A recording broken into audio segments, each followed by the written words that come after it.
English ஃப்ளூவன்சிலாம் எனக்கு வந்து சூப்பராக வரும். ஸ்போக்கன் இங்கிலீஷ்லாம் நான் அடிச்சு நவுத்துவேன் அப்படின்னு நம்ம நிறையா பேர்கிட்ட வந்து பேசுவோம். பட் ஆனால் பார்த்தீங்கன்னா ஒரு சர்டைன் பீரியட்ஸ் ஒரு சுச்சுவேஷன் வருது அப்படின்னு வச்சுக்கோங்களேன். இப்போ எக்ஸாம்பிளுக்கு நம்ம வந்து குரூப் டிஸ்கஷனுங்கிறது ஈஸியாக ஓபி அடிச்சிருவோம்.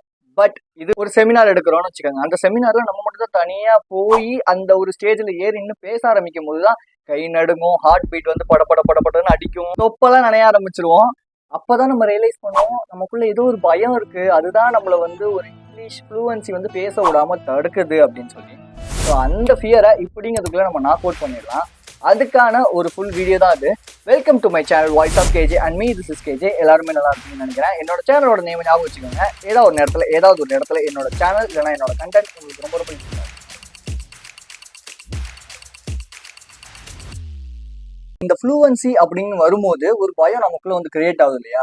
இதை நம்ம ஓவர் கம் பண்றதுக்கு கிரேடட் எக்ஸ்போஷர்னு சொல்லி ஒரு மெத்தட் ஒன்று இருக்கு. இது காக்னேட்டிவ் பிஹேவியர் தியரி அப்படிங்கிறதுல ட்ரை பண்ற ஒரு மெத்தடுன்னு வச்சுக்கோங்களேன். ஸோ இந்த மெத்தட் மூலியமா நம்ம என்ன பண்ண போறோம் அப்படின்னா, நமக்கு வர ப்ராப்ளம்ஸை நம்ம ஃபேஸ் பண்ண மாட்டோம். நமக்கு அதுதான் மேக்ஸிமமா ஒரு பயமாவே இருக்கும்.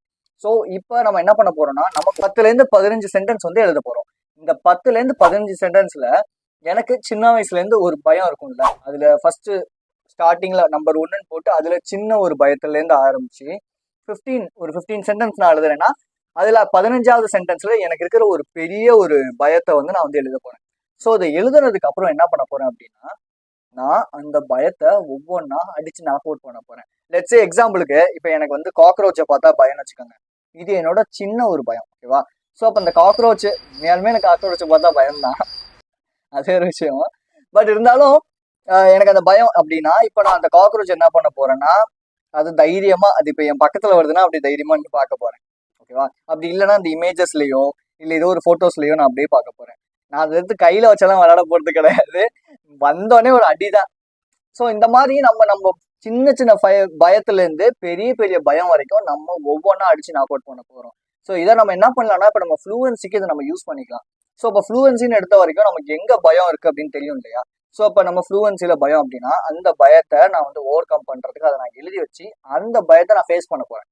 ஸோ இப்படி நம்ம பண்ணலாம். இதுதான் கிரேடட் எக்ஸ்போஷர் அப்படிங்கிறது. ஸோ இந்த டெக்னிக் மேபி உங்களுக்கு ரொம்ப ரொம்ப யூஸ்ஃபுல்லா இருக்கும் இந்த ஃபியர்ல இருந்து ஓவர் கம் பண்ணி வரதுக்கு. பயங்கிறது ஒரு நெகட்டிவ் மென்டாலிட்டி, ஓகேவா? எனக்கு ஐயோ என்னால பேச முடியாது, என்னாச்சு எனக்கு இப்படிங்கிறதெல்லாம் நெகட்டிவ் மென்டாலிட்டி. அப்போ இந்த நெகட்டிவ் மென்டாலிட்டியை நம்ம அடிச்சு நாக் அவுட் பண்றதுக்கு என்ன பண்ணலாம்னா, பாசிட்டிவ் மென்டாலிட்டியை ஐ கேன் அப்படிங்கிற பாசிட்டிவ் மென்டாலிட்டியை நம்ம இந்த இடத்துல வந்து இன்க்ளூட் பண்ணலாம். ஸோ இந்த ஐ கேன் பாசிட்டிவ் அப்படிங்கிற மென்டாலிட்டி வச்சு மூலியமா நம்மளோட ஃப்ளூவன்சியை இம்ப்ரூவ் பண்ண முடியும். அந்த பயத்துல இருந்து நம்மளால ஓவர் கம் பண்ண முடியும். உங்களோட அஃபர்மேஷன் மாதிரி என்னால முடியும் சொல்லுங்கன்னு நான் சொல்லலை, ஓகேவா?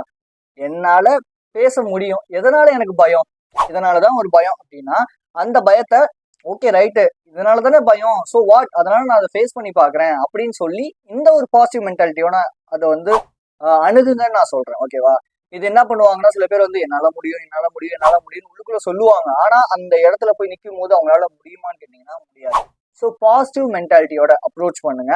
கண்டிப்பா அந்த ஃபியர்ல இருந்து உங்களால ஓவர் கம் பண்ணி வர முடியும். எனக்கு இருந்த ஒரு பெரிய பயம் என்னன்னா, இந்த காலேஜ் சமயத்துல குரூப் டிஸ்கஷன் ஈஸியா அந்த பேப்பர் படிச்சு அப்படி எப்படின்னு எப்படியோ ஓபி அடிச்சு பண்ணிடலாம். பட் இந்த செமினாருங்கும் போது நம்ம வந்து தனியா மாட்டிப்போம். அதுவும் வந்து இந்த ஷேக்ஸ்பியர் போயம்ஸ் இதெல்லாம் வந்து பெருசா என்னால வந்து அர்த்தம் வச்சு அப்புறம் ஒவ்வொரு லைனுக்கு அந்த அர்த்தம் சொல்றதுலாம் கொஞ்சம் பயமா தான் இருந்துச்சு. ஸோ இந்த இடத்துல நான் பயந்ததுக்கான ரீசன் என்னன்னா, எனக்கு ஃப்ளூவன்சி வரும், என்னால பேச முடியும் ஒரு ஃப்ளோவா. பட் இருந்தாலும் நான் ஒருவேளை மிஸ்டேக் பண்ணிட்டேனா அப்படின்னு சொல்லி இந்த ஒரு பயம் எனக்கு அதிகமாவே இருந்துச்சு. So there are always a mistake in everything. எல்லாருமே கண்டிப்பா மிஸ்டேக் பண்ணி தான் கத்துக்க போறாங்க, ஓகேவா? எக்ஸாம்பிளுக்கு என்னோட ஃபர்ஸ்ட் வீடியோ போய் பாத்தீங்கன்னா ரொம்ப கன்றாவியா இருக்கும். ஆனா இன்னைக்கு ஏதோ ஓரளவு என்னால நல்லா பண்றேன்னு நான் நினைக்கிறேன். அதே மாதிரி உங்களுக்கு பிடிச்சான ஒரு ஆக்டரை எடுத்துக்கோங்க. அவரோட ஃபர்ஸ்ட் மூவிக்கும் இப்ப இருக்கிறதுக்கும் டிஃபரன்ஷியேட் பண்ணி பாருங்க. அவங்க மிஸ்டேக் பண்ணி தான் இந்த இடத்துக்கு வந்திருப்பாங்க இல்லையா? ஸோ அந்த மாதிரிதான் நம்மளும் இந்த ஃப்ளூவன்சியை பொறுத்த வரைக்கும் தப்பு பண்ணுங்க, தப்பே கிடையாது. ஆனா அந்த தப்பை திரும்பியும் பண்ணாம இருக்கிற என்ன பண்ணலாம் அப்படிங்கிற ஒரு ஐடியாவை உங்களுக்கு நீங்க ஜென்ரேட் பண்ணிக்கோங்க. மேக்ஸிமமா இந்த ஃப்ளூவன்சிக்கான ஒரு பயம் வர்றதுக்கான மெயின் ரீசனே என்னன்னா, யாராவது என்ன கிரிட்டிசைஸ் பண்ணிடுவாங்க இல்லையா அப்படிங்கிற இந்த ஒரு மேஜரான ஒரு திங் தான் இருக்கும். நான் சொன்னா நம்புவீங்களான்னு தெரியல. Criticism gives you confidence. எவ்வளவுக்கு எவ்வளவு உங்களுக்கு கிரிட்டிசிசம் அதிகமா வருதோ, அது குட்டா இருந்தாலும் சரி பேடா இருந்தாலும் சரி, அதுதான் உங்களுக்கு கான்ஃபிடன்ஸ்ங்கிறதே பில்ட் பண்ணி கொடுக்கும். 2 பேர் வந்து ரேஸ் ஓடுறாங்க, ஓடும் போது ஒருத்தன் தோத்துறான், ஒருத்தன் ஜெயிச்சிடறான். ஆனா வெளியே நிக்கிறவன் என்ன பண்றான்னா, இவன் இன்னும் கொஞ்சம் வேகமா ஓடி இருக்கலாம் அப்படிங்கிறான். இதுல தோத்தவன் யாரு?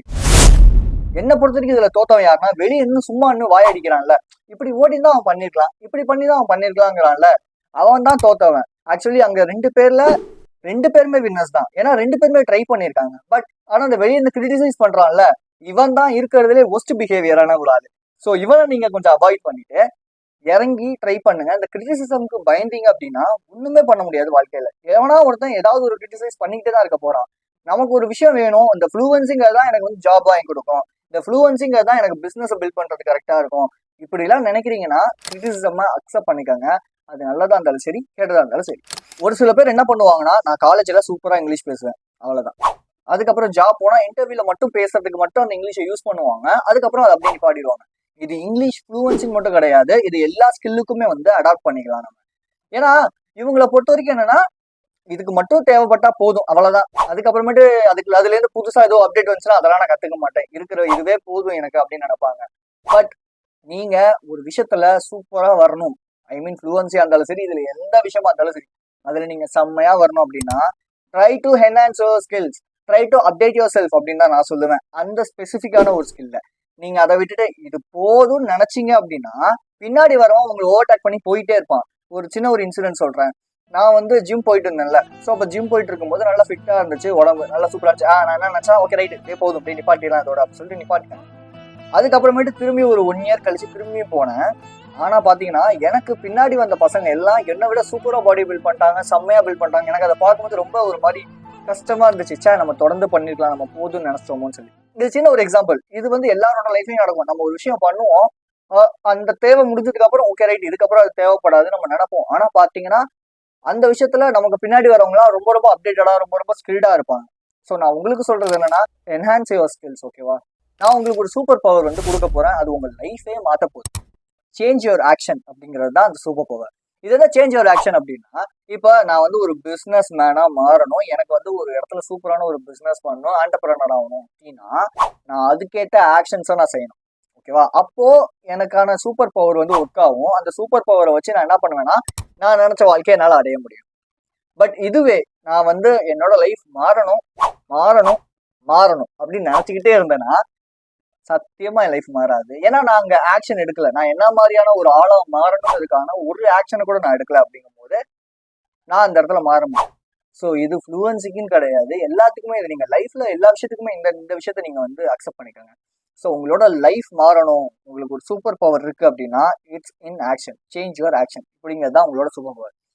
உங்களோட ஆக்ஷனை மாத்துங்க. நீங்க எப்படிப்பட்ட ஆளா மாறணுமோ அதுக்கான விஷயங்களை நீங்க வந்து பண்ணுங்க. ஃப்ளூவன்சி உங்களுக்கு வந்து வேணும் அப்படின்னா நிறைய ஃப்ளூவன்சிக்கான சேனல்ஸ் வந்து நிறைய இருக்கு, இங்கிலீஷ் ரிலேட்டட் சேனல்ஸ் நிறைய இருக்கு. அதெல்லாம் போய் பாருங்க. டெய்லி அதுக்காக ஒரு 30 மினிட்ஸ் 20 மினிட்ஸ் ஸ்பெண்ட் பண்ணுங்க. இதெல்லாம் பண்ணும்போது கண்டிப்பா உங்களோட ஃப்ளூவன்சில 3 to 4 monthsக்குள்ள பயங்கரமான ஒரு இம்ப்ரூவ்மெண்ட் பார்க்க முடியும். அதுக்கப்புறம் இம்ப்ரூவ்மெண்ட் ஆனதுக்கப்புறம் ஓகே நான் அப்படியே நிப்பாட்டிடலாமான்னு கேட்டீங்கன்னா அது கூடாது. அப்டேட் பண்ணிக்கிட்டே இருங்க, உங்களை நீங்க அப்டேட் பண்ணிட்டே இருங்க. So be strong and stay positive. This is KJ. See you in this video and thank you for watching this video.